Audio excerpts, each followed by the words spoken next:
everybody. Welcome to the Training, Learning, and Development community. Thanks for joining us today. Got a great guest featured, Patrick Cootes from Mindstone Learning. We're going to be talking with him about the role of feedback in company culture and L&D. Let me give a quick shout out to some of the live audience. Kimberly is here. Cody's here. Danny, nice to see you. Laura, thanks for joining us. And we're just going to get right into it. Patrick kind of comes through us. It's a little interesting sort of how, finding guests for TLDC works, but Patrick kind of came in through an agency, and we're going to be talking about his organization and so his ideas about feedback in company culture. And so Patrick, what I'd like you to do is just sort of start with your background and who exactly are you, your journey in I think I saw that you were listed as a CLO at Mindstone.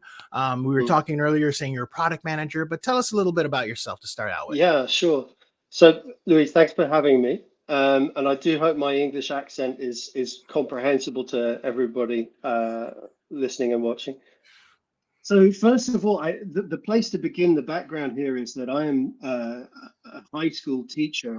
I taught philosophy and religion for 18 years and grew increasingly frustrated with that experience of preparing 17 and 18-year-olds for the adult world and being acutely aware of how bad a job our institutions do of that. And so I left teaching to co-found Mindstone, which is an online learning platform. It's B2C, customer-centered, and the central focus of our company is very much around the idea of putting the learner in the center of the learning process. So our users are adult learners, both students and people in the workplace who have a problem that they want to solve. That problem is the abundance of content that's out there and the difficulty of extracting value from the greatest learning tool the world has ever seen. I am, of course, referring to the internet. And so we've built tools to help people to learn faster and remember more from the abundant content that they see online. Now, Louise, you mentioned that I'm a CLO, and that's a title that I struggle with a little bit.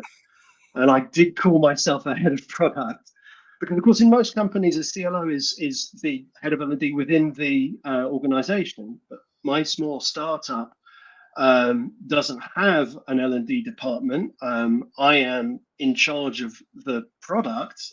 So I'm the chief learning officer because our product is a learning product. And I also lead the team in our own learning journey.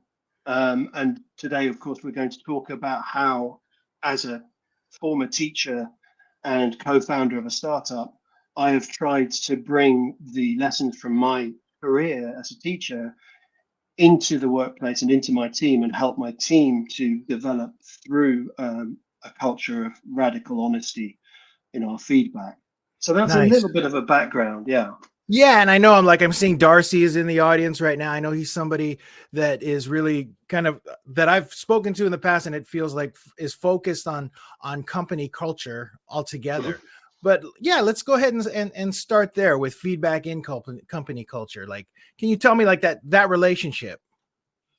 Okay, so this is something which my chief exec Joshua and I are absolutely passionate about. The opening premise is that feedback comes from a place of love. That when you are giving feedback, tough, honest feedback to a colleague, you are doing so because you want to help them perform better and help the company to succeed. And there's a consequence of that, which I think is not very widely acknowledged, that withholding feedback is therefore depriving somebody of an opportunity to learn and an opportunity to grow and develop. And so we've tried to build feedback into our company culture through the processes. Obviously, culture can't just be a document that sits on a Notion page somewhere. You have to actually live it. And it's probably best reflected in a couple of the things that we do as the rituals of our company. The first of which is that every single one-to-one meeting that we have as a team is a compulsory feedback session in which both members of the team are asking each other, what feedback do you have for me this week? What behaviors have you seen and that I can improve upon? And we use a fairly standard model for that of situation, behavior, impact, and suggestion. And that model provides an impersonal framework where we're talking about specific behaviors and not personalizing it or making it too traumatic to have that experience. So far, so traditional. But then the next step, which I think is really quite innovative that we've undertaken as a team to accelerate that feedback process, is sharing the feedback that is delivered in a one-to-one setting with the wider team so that other members of the team can learn from that feedback. And we had a pretty tough journey with this because, of course, that can be quite frightening to see feedback which was given personally for one person shared to the wider team. And initially we had it that the person delivering the feedback would then share the feedback to the wider team. And we switched it to make it that the person who received the feedback would be the person who shared it to the wider team. Oh. And that had a really major impact because, of course, the wider team reading it then know that it comes from a place of security on the part of the person sharing the feedback. I received this tough feedback and I'm not rattled by it because I chose to share it to everyone rather than I had it inflicted upon me by the person who gave it to me doing so publicly. So that has been a big step forward for us in terms of ensuring that everybody who can learn from a piece of feedback does. Nice. So that gives you a little bit of a perspective. Sure. Darcy just posted a link to the Mind Tools website where the SBI feedback model is mentioned. So yeah, very nice. Okay, it doesn't sound like, well, so building this type of a culture. Yeah. Can you talk a little bit about that? How did you, how does an organization do that? Well, I guess the first thing to say is that you have to be aware of the scientific research into the efficacy of feedback as a mechanism for delivering high impact, low cost learning.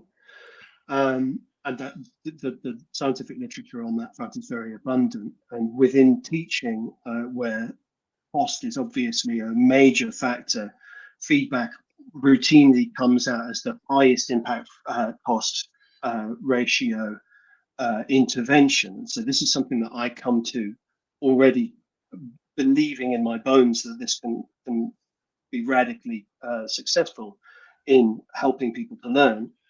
And having come to it with that attitude, you then need to walk the walk. You need to actually live by those that belief.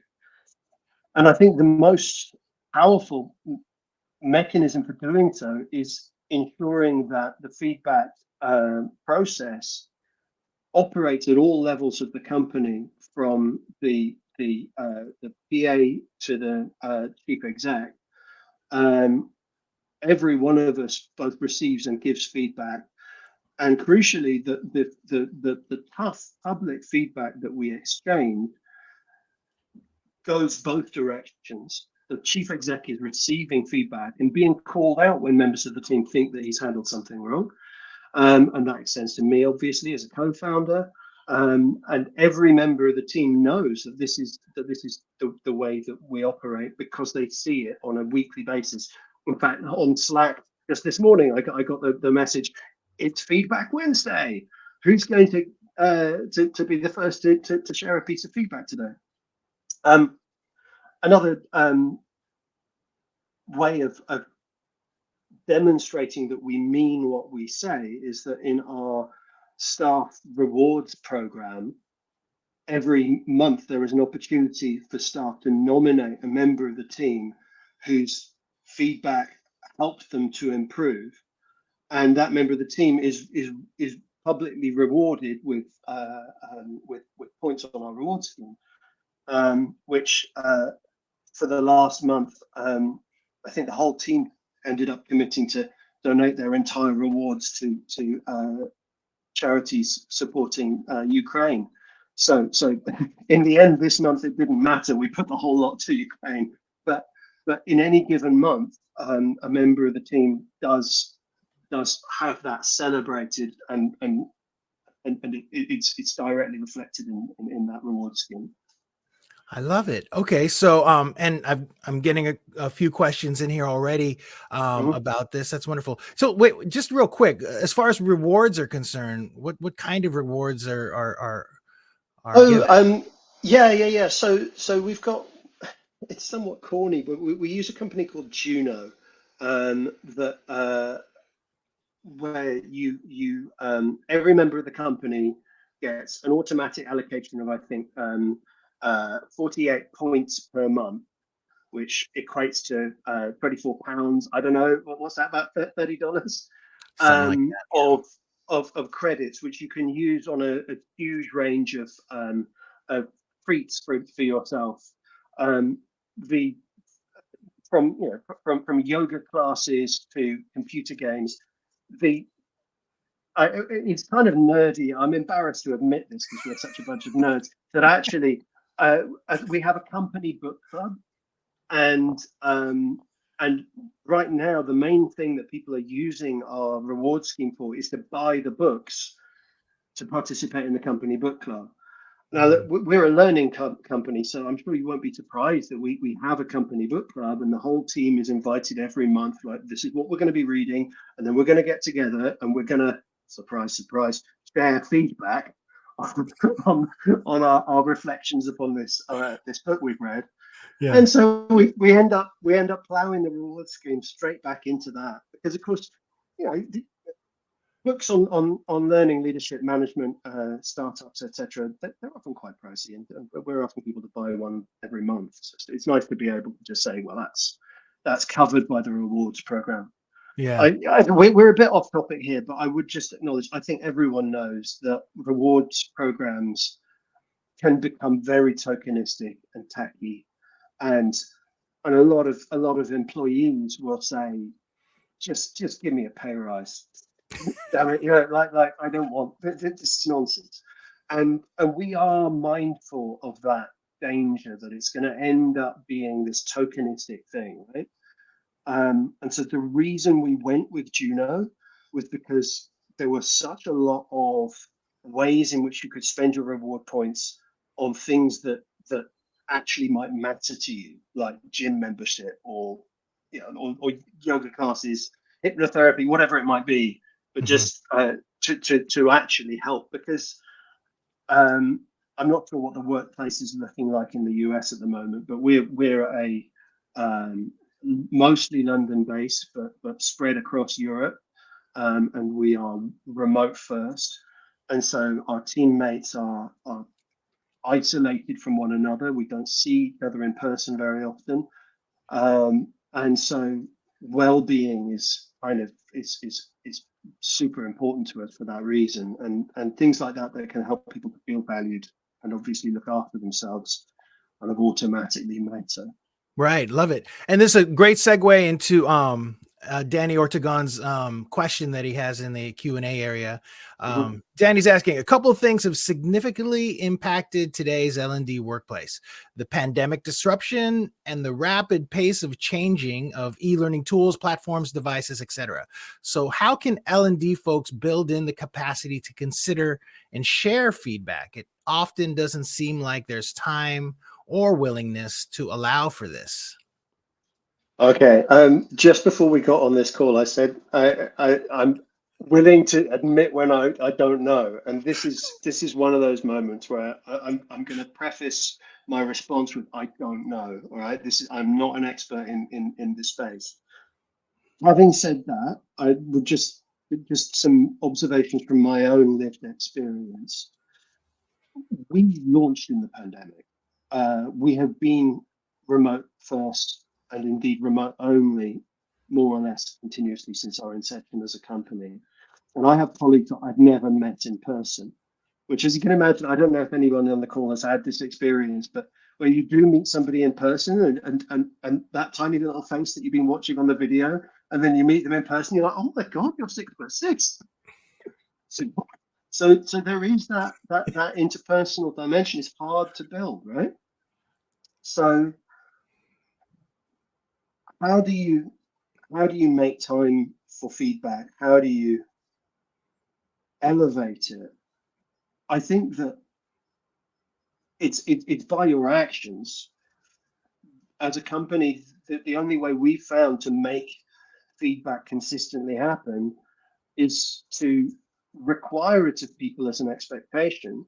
And when a colleague says to me, I don't have any feedback for you next week, I say to them, right, well, I've got one extra bit of feedback for you. That's not acceptable. In a week's time, when I meet with you next, I'm going to need some feedback because I refuse to believe that I can't get any better at my job. And I've used the word tough a couple of times already. But I also used a word that we very seldom use in the workplace, which is love. And positioning the feedback cycle as coming from a place of love and helping people to do better, which everybody wants, and acknowledging also that the giving of the feedback is more stressful very often than the receiving of it. Because where the recipient of the feedback knows that they can just nod their head and say thank you, and and and and and try to defend themselves emotionally from that. The person giving the feedback, because they're adopting a position of dominance in the interpersonal hierarchy at the moment that they do so, is asserting a dominance and authority to give that feedback.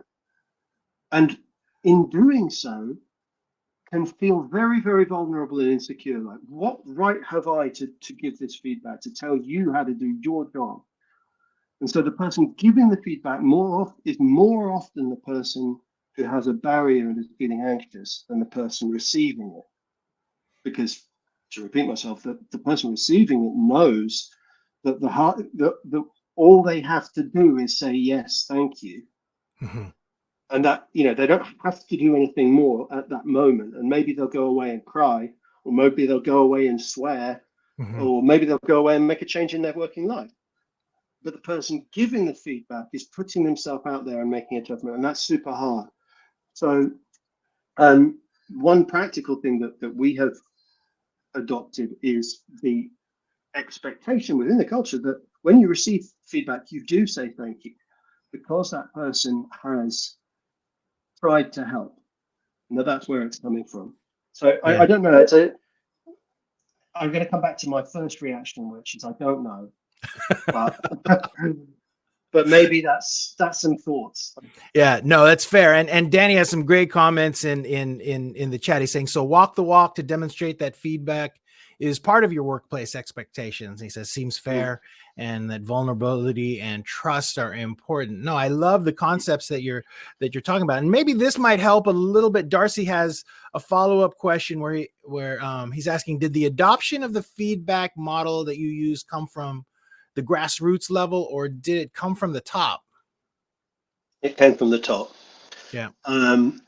The chief exec and I was co-founder number one, so I was the first person to join him in this mission. And he is one of these relentless learners, somebody who is always trying to improve and do better. And so the first thing he wants to know is, well, how can I do better? In his conversations with me, you're a teacher, you've given feedback for 20 years, so give me feedback. And so setting that example at the very top of the organization has helped us to build it. I honestly don't know how you would build that culture if you didn't have buy-in at the very, very top of the organization. Right. Now, of course, there are strategies for managing upwards, the subtle art of letting other people have your way. But it is not a trivial matter if your chief exec is not on board with feedback or doesn't appreciate the value that it brings. So yeah, it comes completely from the top.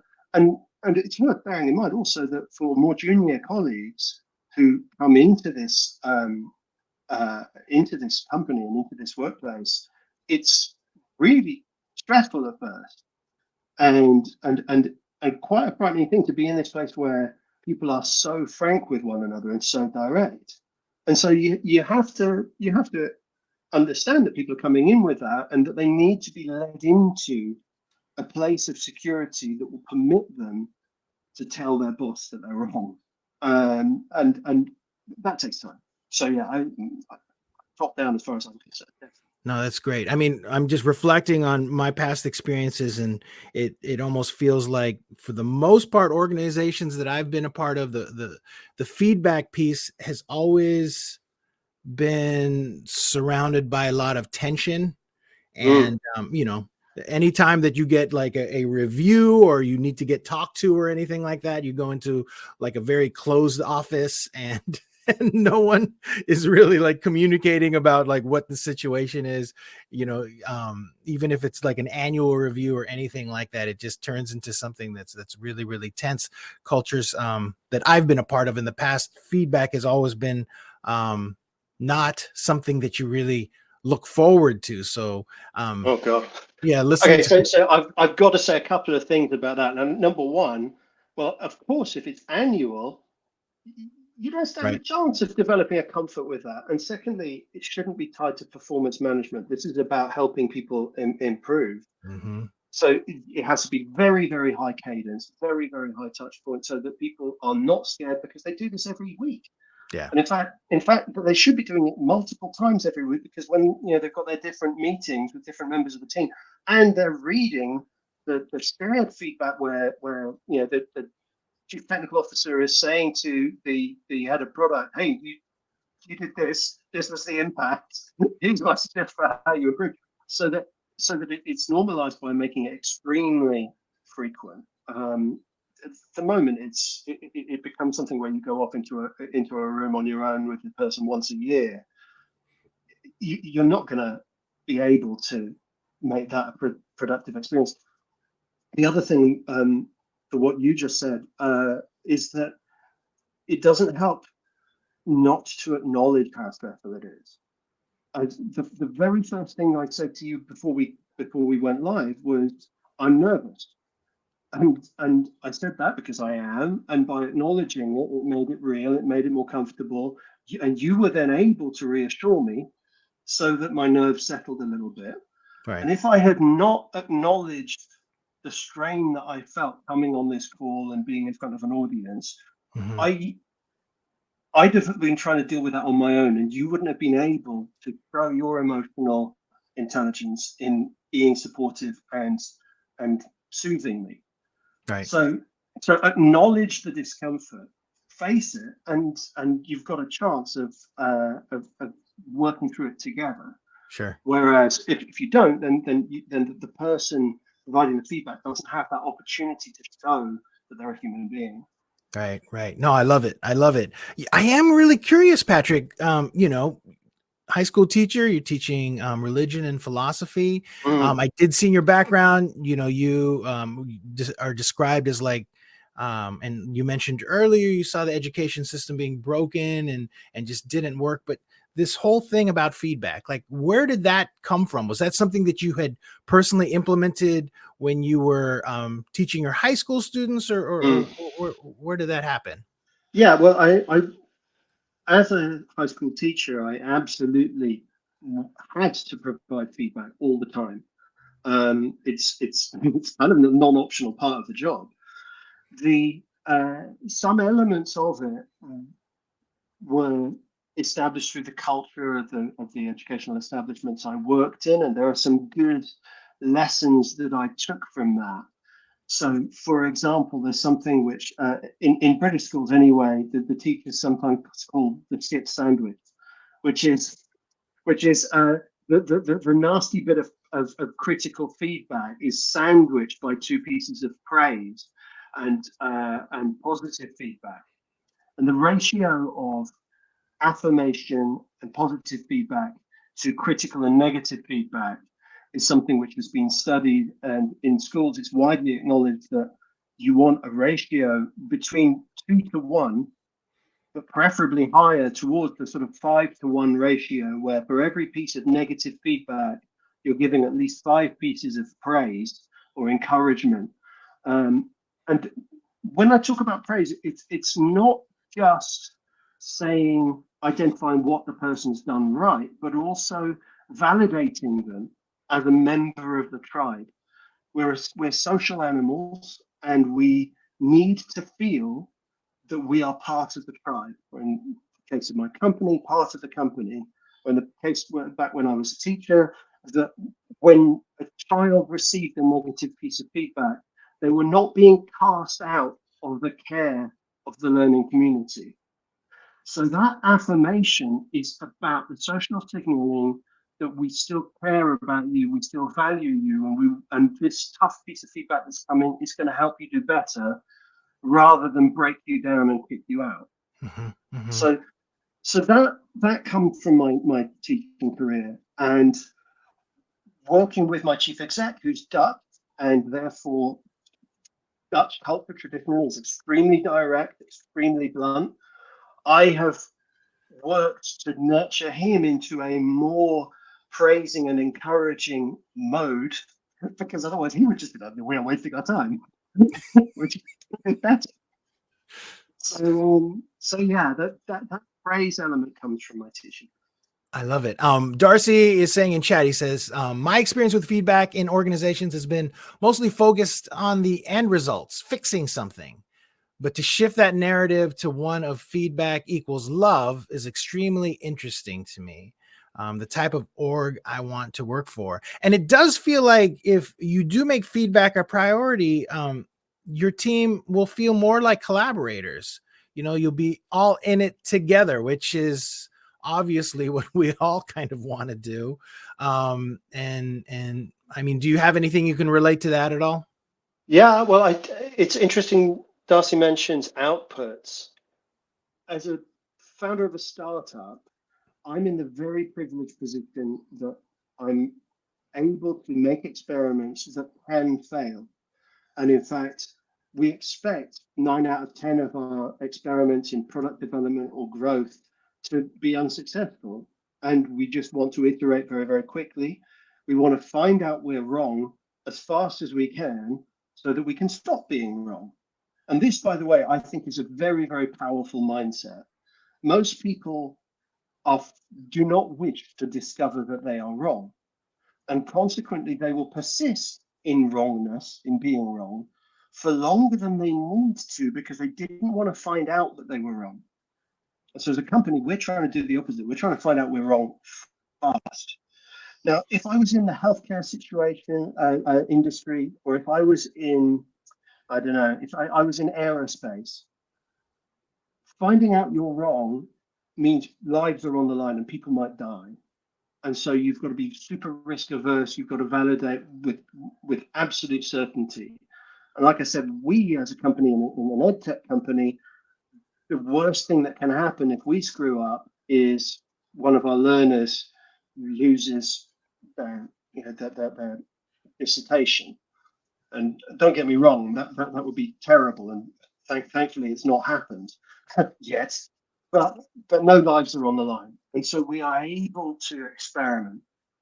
And so to loop back to Darcy's point about outputs, we try to make our outputs about learning. What can we learn, and not what can we get right?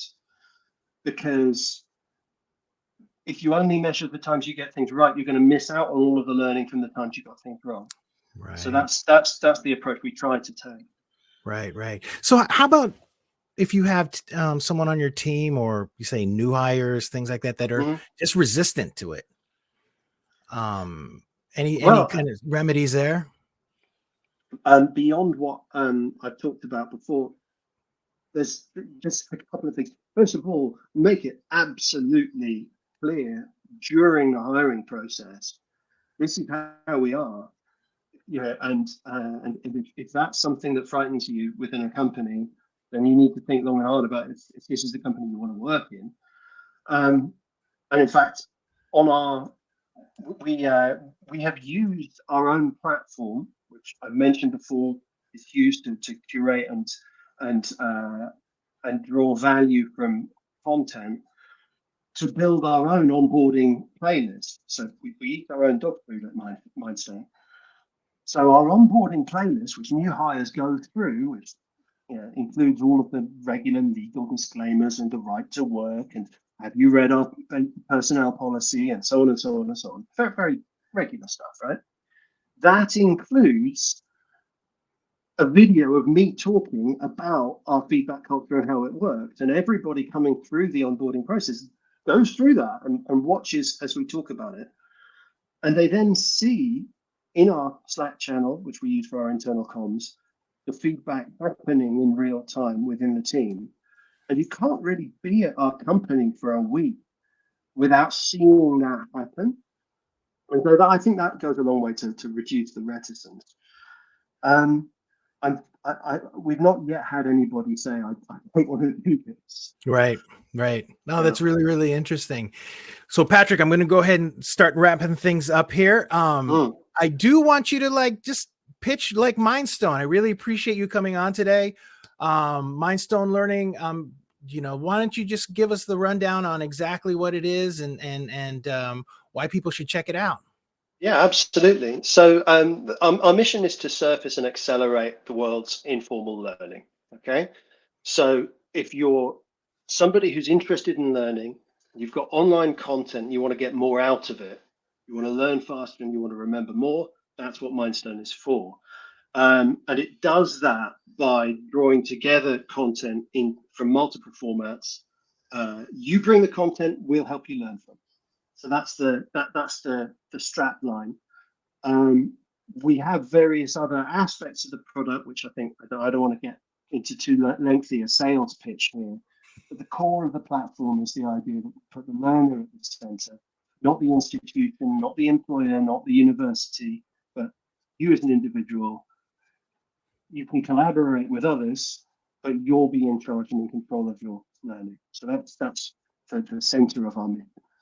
Love it. Thanks so much. So I think it was mindstone.com. You can check out Patrick's product over there. I did see those playlists and I am interested. I wanted to go back and look at it, because it actually looked really, really interesting.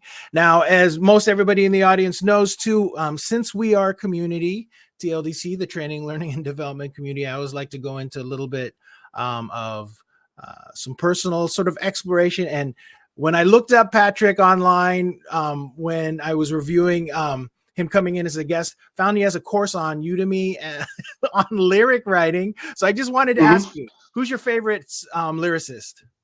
Oh man, that's tough. Probably Josh Ritter, an American guy somewhere. I don't know if you know him. I would put him at the intersection between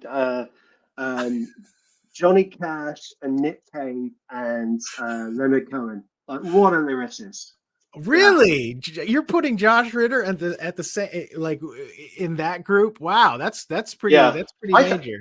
I think he is a world-class lyricist. I mean, not as good as me, obviously. And Patrick, are you a artist at all? Do you have anything out there? Yeah, I've got some stuff on SoundCloud, but I am not here to plug my band. Well, I'm gonna look and I'm gonna try to find it regardless. So and I'll probably check out your Udemy course as well. Patrick, thank you so much for joining us today. I really appreciate your time. It gave me a lot to think about. In fact, I've got to do a one-on-one later today, so I'll be thinking about that feedback thing. If anybody wants to get a hold of you, can they just go to the Mindstone website and reach out? Absolutely. The platform's free. And if you sign up, then the customer support is me. So you can get directly in touch with me. But yeah, the email is hello@mindstone.com. So nice and easy. Yeah. Great, Patrick. Don't be a stranger. If you ever need anything from TLDC, just reach out. Be happy to help, do what we can. Thanks everybody for joining us. Don't forget, tomorrow and Friday, Thursday and Friday, we have the Women of L&D event. We've got 4 sessions tomorrow, 4 sessions on Friday. It looks absolutely great. We have Wow, a few hundred people already signed up for that big virtual event. Starts tomorrow, so please join us for that. And with that, I'm going to go ahead and close out the cast. Thanks again, Patrick.